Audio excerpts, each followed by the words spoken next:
Stitch చేసుకోకుండా పక్కన పెట్టేసిన బ్లౌజ్ పీసెస్ చాలా ఉంటాయి కదా, వాటిలోంచి శారీకి మ్యాచ్ అయ్యే బ్లౌజ్ పీస్ ని ఒకదాన్ని తీసుకొని ఈ విధంగా కట్ చేసుకుంటున్నాను.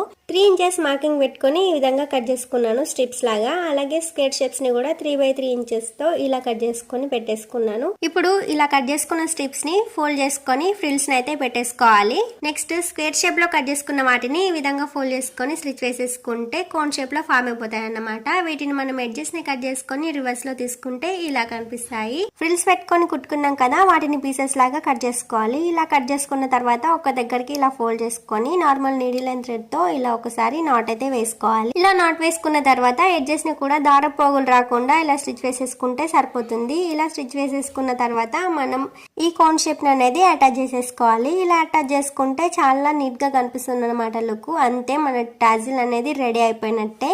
ఇప్పుడు దీన్ని శారీ పళ్ళు ఎడ్జ్ కి అటాచ్ చేసేయడమే. సో ఈ విధంగా అన్ని టాజిల్స్ ని కూడా రెడీ చేసేసుకోవచ్చు. చాలా ఈజీ అండ్ సింపుల్ గా ఇంట్లోనే ఈ విధంగా ఒకసారి ట్రై చేసి చూడండి.